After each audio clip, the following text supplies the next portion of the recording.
सभी को जोहार। जन्म और शादी के दस्तूर में आधुनिकता ने दस्तक दे दी है और समय के साथ लोगों ने हर बदलाव स्वीकारा है। दुल्सुनुम, जिसे हम हिंदी में श्राद्ध बोलते हैं, उसका तरीका आज भी वैसा ही है जो हमेशा से चलते आया है। ये 3 दिन का कार्यक्रम होता है। पहला दिन एलादुरुम, जिसमें सारे रिलेटिव आते हैं घर पर और सगे संबंधी जिन्हें भी इनवाइट किया होगा वो सारे लोग आते हैं और अपनी क्षमता के अनुसार से कुछ राशन और हड़ियाँ लेकर के आते हैं और 3 दिन के लिए वो लोग वहीं रहते हैं। दूसरा दिन विधि विधान का होता है, जिसमें नहाने के पश्चात लोग कब्र तक जाते हैं जिनके लिए दुल्सुनुम रखा गया है। उसकी सफाई होती है और कब्र के जो पत्थर है उसमें तेल, उसमें हल्दी डाला जाता है और आत्माओं की शांति के लिए पूजा पाठ की जाती है और बकरे का खून भी चढ़ाया जाता है। इसके बाद घर के लड़कों का मुंडन किया जाता है।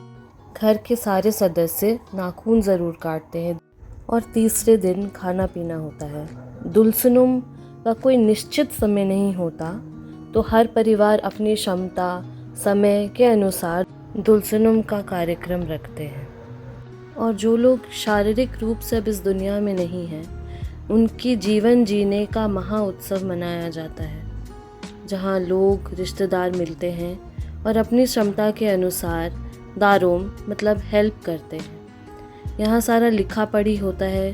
आपको रजिस्टर में अपना लिखाना पड़ता है कि आप किस गांव से आए हैं, आपका रिश्ता क्या है। हर कार्यक्रम में 2 रजिस्टर मेंटेन किया जाता है। एक होता है रिश्तेदारों के लिए और दूसरा होता है मेहमानों के लिए।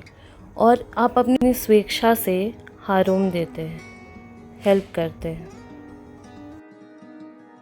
इस रजिस्टर में आपका नाम, पिता का नाम, किस गांव से है, आपने किस किस चीज़ों से सहायता दी, वो सब चीज़ लिखा जाता है।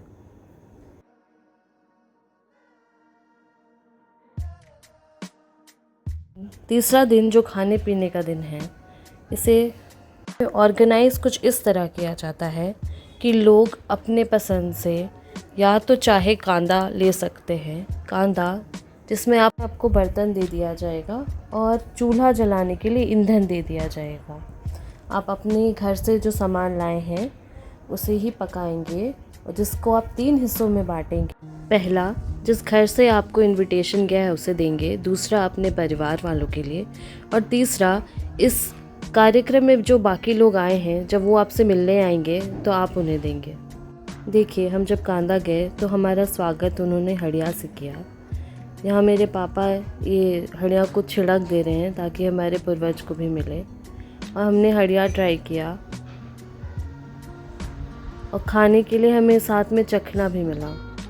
कांदा, जो कि एक देसी टेंट है, ये मेकशिफ्ट टेंट है जिसके छत पर उन्होंने सूखी जामुन की डालें रखी हैं और नीचे चाटू, जिसे चटाई कहते हैं, उसे बिछाया है। हर कांदा के आगे एक गांव का नाम लिखा है और उसके ऊपर वहाँ के मुख्य सदस्य का नाम लिखा है, जो कैसे न कैसे इस परिवार से जुड़ा हुआ है। यहाँ हर कांदा में हड़ियाँ चाला किया जाता है, बनाया जाता है।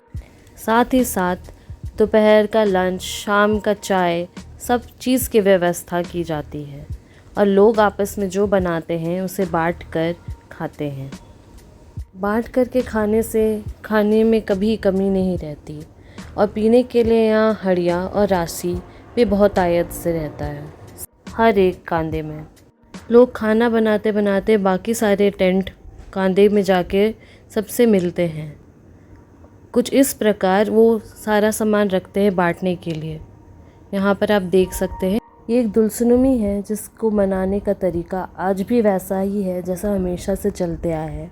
और यही एक कारण है कि किसी एक परिवार, किसी एक व्यक्ति पे बोझ नहीं पड़ता। यहाँ आप देख सकते हैं, सब एक दूसरे की मदद करते हुए बहुत ही खुले दिल से सबको खिलाते पिलाते हैं। लोगों के बीच कोई आडंबर नहीं है, जैसा कि आप यहाँ देख सकते हैं।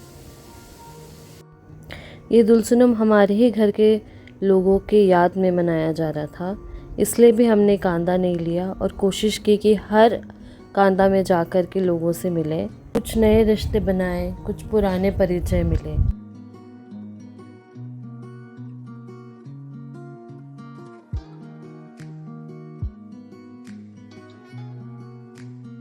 खाने पीने का कार्यक्रम के बाद लोग एक जगह इकट्ठे होते हैं और सूता दान का कार्यक्रम होता है, जिसमें जितने भी कांदा के लोग आए हैं वो लोग अपनी तरफ से घर के सदस्य को नया कपड़ा, जो कि साड़ी और धोती या लुंगी होता है, भेंट करते हैं। दुल सुनुम का दस्तूर सूता दान के बाद संपन्न होता है। इसके उपरांत लोग विदाई लेना शुरू कर देते हैं। इस वीडियो में मैंने जो भी कुछ कहा वो मेरी समझ और मेरे नज़रिए से कहा है। अगर कुछ चीज़ छूटी हो तो आप कमेंट्स में ज़रूर बताएं। और इसी तरह झिकपानी का ये कार्यक्रम संपन्न हुआ। आप लोगों ने वीडियो यहाँ तक देखा, उसके लिए बहुत बहुत धन्यवाद।